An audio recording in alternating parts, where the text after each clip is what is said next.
Paghahanda ng pulis sa darating na Semana Santa, ating alamin kasama si Police Colonel Jean Fajardo, ang tagapagsalita at Acting Chief ng Public Information Office ng Philippine National Police. Colonel Fajardo, magandang tanghali po. Magandang tanghali po, Ma'am Nina and Ma'am Chi at sa lahat po ng taga-subaybay sa inyong programa ngayong tanghali. Magandang araw po. Sa mga panahon ngayon, kumusta na po ang paghahanda ninyo sa nalalapit na Semana Santa? At kailan nyo po estimated na dadagsa ang ating mga kababayan sa pag-uwi ng kani-kanilang mga probinsya? Nasa final stage na po ng implementation, ito pong kinasa po natin na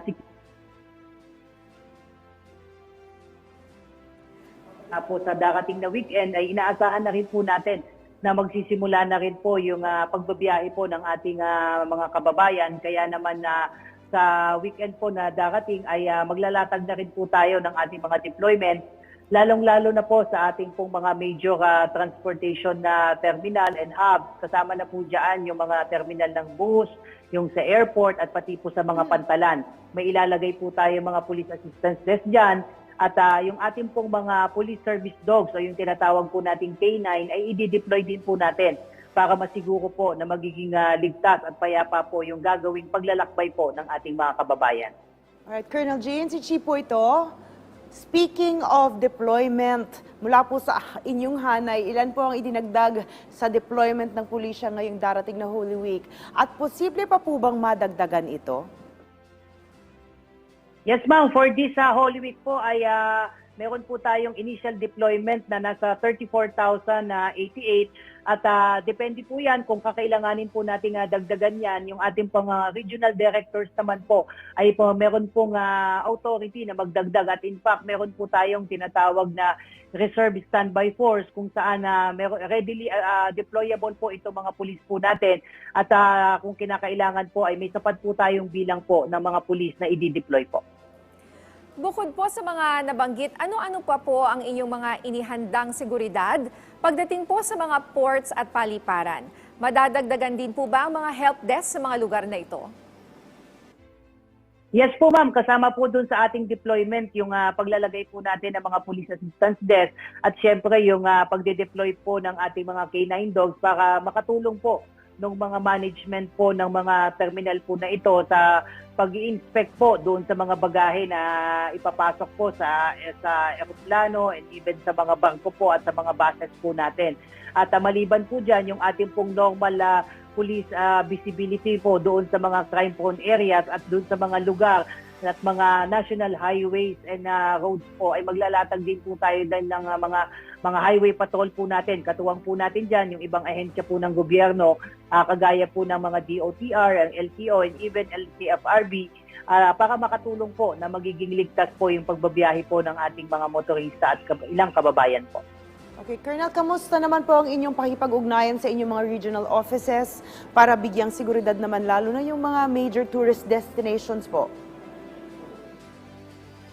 Tama po ma'am, na-identify na po natin yung ating mga major tourist destination dahil inaasahan din po natin dahil mahaba po yung magiging bakasyon po at inaasahan po natin na habang nagtitika po yung ating mga kapatid na Katoliko para nga po dito sa Semana Santa ay yung iba naman po ay sasamantalahin yung pagkakataon na mga bakasyon kasama yung kanilang mga pamilya. Kaya yung mahigit 7,000 po natin na trained tourist police ay dideploy din po natin sa mga pangunahang touring spot para siguraduhin po na magiging ligtas at mapayapa po yung pagbabakasyon ng ating mga turista, both foreign and locals po.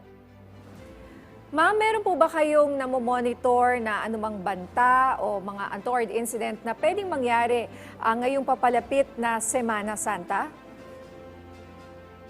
Sa ngayon po ma'am, ay wala pa naman po tayong natatanggap na anumang seryosong banta para nga po dito sa pagdating nga po at pag-obserba natin sa Semana Santa. Subalit hindi po tayo nagkukumpiyansa, kaya patuloy po yung ating coordination sa ating Armed Forces of the Philippines at Philippine Coast Guard na palagi nating katuwang sa pagbabantay kapag may mga major activities and events na makagaya po ng Semana Santa. Kaya po maaga pa lamang po ay nagpe-prepare po tayo para kung may mga security concerns ay mabilis po tayo makakapaglatag ng ating mga crime prevention na strategies po.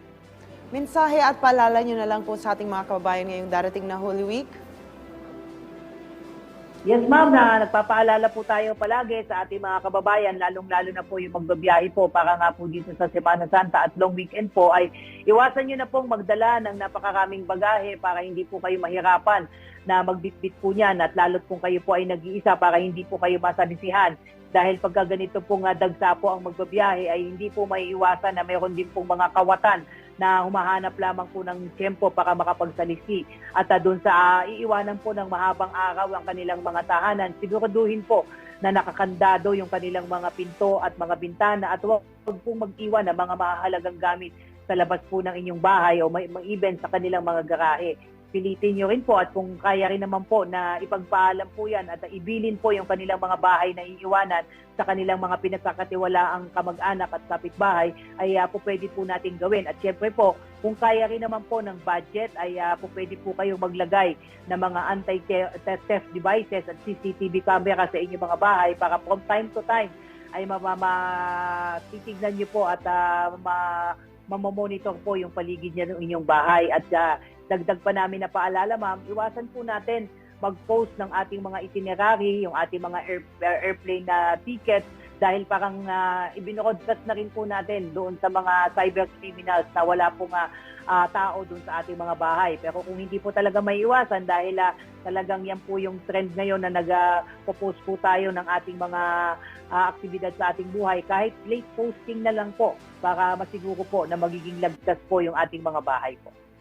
Alright, maraming salamat po sa inyong oras, Police Colonel Gene Fajardo, ang tagapagsalita at Acting Chief ng Public Information Office ng Philippine National Police.